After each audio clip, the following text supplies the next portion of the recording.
यदि आदमी के साथ बेईमानी हो, आदमी के साथ धोखा हो और आदमी के साथ किसी भी प्रकार का अत्याचार हो, तो आदमी कहाँ जाएगा? आदमी जो है वो अपना पक्ष कहाँ रखेगा? कैसे वो जो है उससे मुक्ति पा सकता है, उससे वो उसको न्याय मिल सकता है? तो उसके लिए है सिविल न्यायालय। सिविल न्यायालय अगर आप जाएंगे तो वहां आपकी हक की लड़ाई होती है। देखिए, वहां पे कोई ऐसा नहीं है कि मुजरिम अपराधी है, बड़ा सा अपराध कर दिया, बड़ा सा क्राइम कर दिया, बिल्कुल ऐसा बात नहीं है। लेकिन यहाँ पे आप जाएंगे इसलिए जाएंगे कि इसलिए आपकी जो हक है ना, हक कोई मार रहा है, आपके साथ कोई धोखा कर दिया, उस केस में आप जाइए। अब यहाँ पे बात करेंगे, जैसे सिविल जो कोर्ट आप जाएंगे तो संपत्ति अगर आपका विवाद है, प्रॉपर्टी का विवाद है, परिवार में विवाद है, या अन्य व्यक्ति से विवाद है, या जो कागज है उसमें आपको सुधार करवाना है, सरकार से विवाद है ना, सरकार से अगर विवाद है तो आप उस केस में इन सभी समस्या को लेकर सिविल न्यायालय जा सकते हैं। मतलब ये आपकी हक की लड़ाई है। देखिए, भाई हिस्सा नहीं दे रहा है, चाचा हिस्सा नहीं दे रहा है, पिता हिस्सा नहीं दे रहा है, भाई जो है संपत्ति अपने नाम से बना लिया है, कहां जाएंगे आप? अगर मान लेते हैं आपका कोई भी नहीं सुन रहा है, आप अगर जो आसपास के लोग हैं वो भी नहीं सुन रहे हैं, या उनका फैसला जो है वो सामने वाला मानने को तैयार नहीं है, कहां जाएंगे आप? तो आपके हक की लड़ाई के लिए है ये सिविल न्यायालय, और आप सिविल कोर्ट जाएंगे। और आज देखें, आज भी जो हमारा न्यायपालिका है ना, वहां पे न्याय होता है। अगर आपका हक है तो आपको वो हक जरूर मिलेगा, जरूर मिलेगा। लेकिन उसके कुछ प्रक्रिया हैं, उसको तो आपको फॉलो करने होंगे। अब यहां पे कंज्यूमर विवाद है। कंज्यूमर विवाद कहने का मतलब क्या हुआ? आज आप ऑनलाइन सामान खरीदते हैं, सामान गलत दे दिया, रिटर्न नहीं हुआ, आपके पास उसके पुख्ते प्रूफ हैं, क्या करेंगे आप? यही है आपके हक की लड़ाई। आपके पास जो है आपने ओरिजिनल प्रोडक्ट खरीदा, लेकिन आपको कोई जाली प्रोडक्ट दे दिया गया, क्या करेंगे आप? यही है आपके हक की लड़ाई। इसी तरीके से जो है आप अपना हक पा सकते हैं। तो इसलिए अगर इस तरह का समस्या कभी भी जीवन में उत्पन्न होता है और आप उसको सबक सिखाना चाहते हैं, हम आपको ऐसा बहुत सारा जजमेंट बताएंगे कंज्यूमर विवाद में, जहां पे लोगों के साथ गलत किया गया। बड़ी बड़ी कंपनियां, ऐसा नहीं है कि आप सोचेंगे कि इसमें कैसे हम लड़ेंगे उतने बड़े लोगों से। बड़ी बड़ी कंपनियों को जो है कोर्ट के द्वारा जुर्माना लगाया गया, पनिशमेंट दिया गया, और एक साधारण व्यक्ति के द्वारा ऐसा किया गया। ऐसे बहुत सारे जजमेंट हम आपको दिखाएंगे। तो जब भी आपके साथ धोखा होता है, आपके पास पुख्ते प्रूफ हैं, तो आप वहां पे जो है कंज्यूमर विवाद अगर आपका है तो आप सिविल न्यायालय में भी केस फाइल कर सकते हैं। कैसे करेंगे, किस तरह का धारा लगता है उस पर, उसके ऊपर वो सब कुछ भी आपको बताएंगे।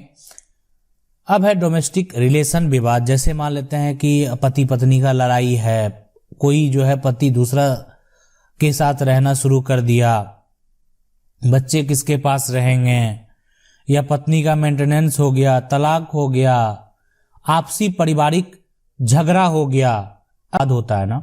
तो ये है मेरा डोमेस्टिक रिलेशन विवाद।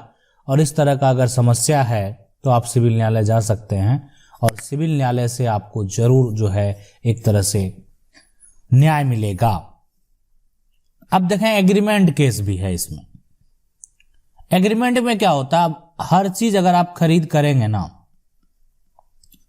या आप कॉन्ट्रैक्ट भी बोल सकते हैं, यहाँ पे कॉन्ट्रैक्ट बना लिए, अब कोई आदमी जो है उससे मुकर गया, तो आपके पास पूरा पूरा राइट है कि आप उस पर केस फाइल कर सकते हैं। देखिए, जब यहां पे बीच में एक बार कॉन्ट्रैक्ट साइन हो गया ना, तो जो अगर कॉन्ट्रैक्ट को कैंसिल भी करना है तो उसके भी नियम होते हैं। अगर उसको फॉलो नहीं किया गया, कॉन्ट्रैक्ट कैंसिल करने का वैसे नहीं डायरेक्टली आज कैंसिल कर दिए और आज आपने जो है उसको किसी दूसरे पार्टी को दे दिया, एक दिन में आपने सारा डिसीजन ले लिया, तो बिल्कुल ऐसा नियम नहीं है। उसको कैंसिल करने का भी नियम है। लेकिन ऐसे नहीं कर सकते हैं। या मान लेते हैं जमीन खरीद बिक्री का एग्रीमेंट होता है, एग्रीमेंट हो गया, अब जो है बेचने वाला उसको रजिस्ट्री नहीं कर रहा, उस केस में क्या करेगा व्यक्ति? वो तो मजबूर हो गया ना। तो यही है, एग्रीमेंट केस भी आप कर सकते हैं, और एग्रीमेंट केस अगर आप करेंगे तो उस व्यक्ति को वो संपत्ति जो है वो रजिस्ट्री करनी होगी, ये ऐसा कोर्ट का आदेश होगा। तो ये सब समस्या है लोगों के साथ, और इस समस्या को देखते हुए जो ये न्यायालय है, सिविल न्यायालय, उसको तैयार किया गया। अब यहां पे जैसे प्रोबेट केस है, मान लेते हैं आपका वसीयत है, आपके चाचा होंगे, अब चाचा के कोई भी संतान नहीं है ना, कोई वारिस नहीं है, तो उस केस में चाचा का संपत्ति जो है, या तो किसी को वो वसीयत कर दिए, या इस संपत्ति का हकदार कौन होगा?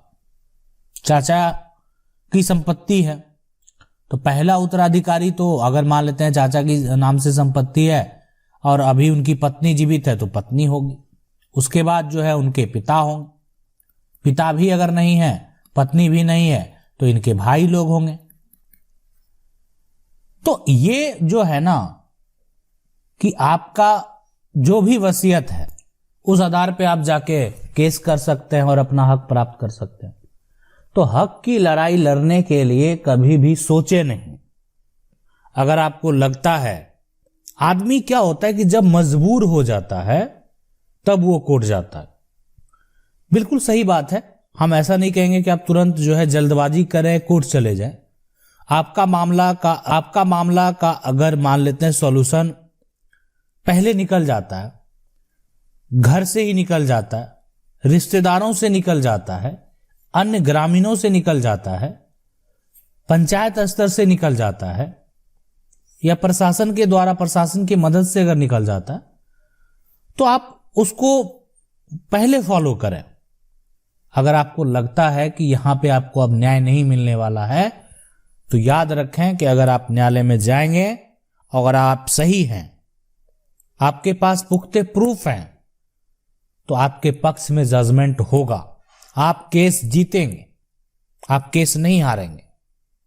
आज देखें हो क्या रहा है परिवार में, भाई भाई का संपत्ति जो है वो अब बेच रहा है, गलत तरीके से आप बाहर में भी संपत्ति खरीद रहे हैं, वहां पे भी जो है फ्रॉड घूम रहे हैं। तो अगर ऐसा कोई करता है तो उसके लिए ये न्यायालय है। ठीक है, थोड़ा हो सकता है कि यहां पे आपका टाइम बर्बाद होगा, आप जाएंगे, केस फाइल करेंगे, व्यक्ति को नोटिस होगा, लेकिन जो धोखा देने वाला है वो बचेगा नहीं। अगर आपके हिस्से की संपत्ति कोई बेच लिया है, हिस्सा आपका, और बेच लिया परिवार का कोई अन्य लोग, ऐसे मामले बहुत हो रहे हैं। जो पैतृक संपत्ति है उसके साथ तो और भी हो रहे हैं, है ना, कि हिस्सा किसी और का, अब कोई और बेच लिया,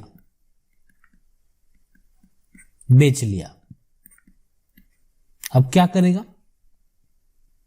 आपका भी मान लेते हैं इसमें हिस्सा है, आपका हिस्सा भी चला गया, तो आपको क्या लगता है आपको हक नहीं मिलेगा? 100% मिलेगा। लेकिन आप ऐसे अगर ठीक है सामाजिक स्तर पे ही आपको न्याय मिल जाए तो आपको ले लेना चाहिए। आप जो है अगर उससे संतुष्ट हैं तो वो आपको पहले करना चाहिए। लेकिन अगर आपको ऐसा लगता है कि नहीं अब हमको न्यायालय जाना चाहिए, हमको ये सब लोग जो है वो हक नहीं देंगे, तो आप न्यायालय जाइए, सिविल कोर्ट जाइए, वहां पे एक अच्छे वकील की तलाश कीजिए, अच्छे वकील के बारे में पता लगाइए जो सिविल केस को देखते हैं, और आपका जो भी समस्या है उस समस्या को उनके पास बताइए, और साथ में अगर आपका जो समस्या है उससे संबंधित जो भी दस्तावेज है वो आप पहले तैयार कर लीजिए। केस फाइल करने से पहले आपके पास पूरे सबूत होने चाहिए जो आप कोर्ट में पेश करेंगे। केस के बाद आपका जो ऐसा नहीं कि आपके वकील को दोबारा टाइम लेना पड़े कि आपके पास किसी प्रकार का कोई सबूत नहीं है, आपको वो कोई डॉक्यूमेंट नहीं है, आपको वो डॉक्यूमेंट लाने के लिए समय चाहिए। वो आप पहले अपने पास मौजूद करा लें। आशा करते हैं वीडियो अच्छा लगा होगा। वीडियो अच्छा लगा वीडियो को लाइक जरूर कर दें। चैनल को पहली बार देख रहे हैं सब्सक्राइब करके जो बेल आइकन है उसको जरूर दबा लें। मिलते हैं अगले वीडियो में।